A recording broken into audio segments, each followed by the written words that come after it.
ओम साई राम। बाबा का कथा। बाबा कहते हैं, परंतु उनका आचरण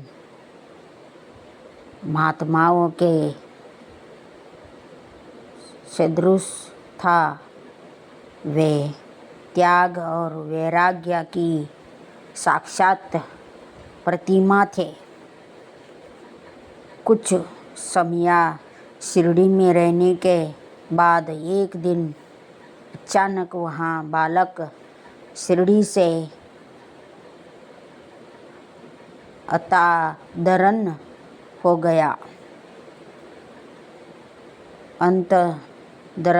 गया। फिर लगभग 3 वर्ष के पश्चात एक भारत के साथ एक फकीर के रूप में शिरडी में उनका पुनः आगमन हुआ। विवाह के पश्चात भारत तो कुशलतापूर्वक लौट गए, परंतु वहाँ फकीर शिरडी में ही रुक गया।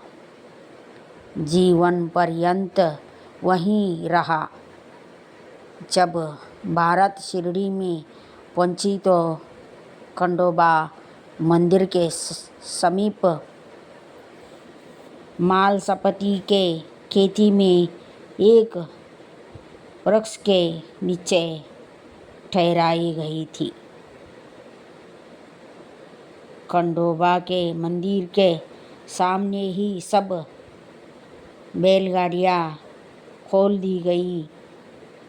एक एक करके नीचे उतरने लगे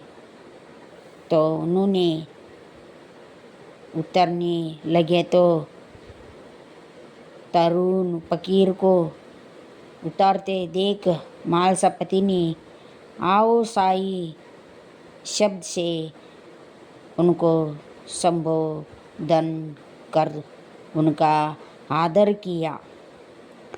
इसके पश्चात वे साई नाम से ही प्रसिद्ध हो गए।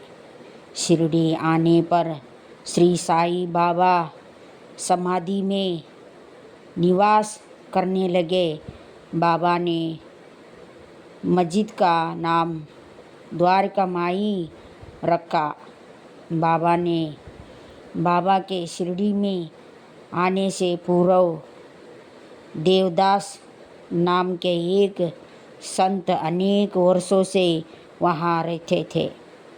बाबा को वे बहुत ही प्रिय थे।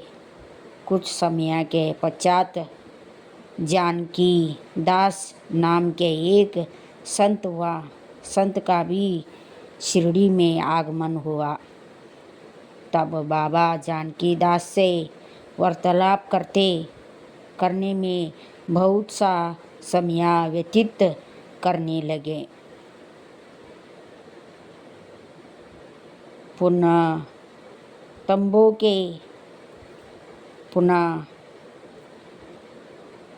पुनातमो के गंगागीर नामक एक संत भी बहुधा बाबा के पास आया जाया करते थे। जब प्रथम बार उन्होंने साई बाबा को बगीचा सींचने के लिए पानी देते देखा तो उन्हें बड़ा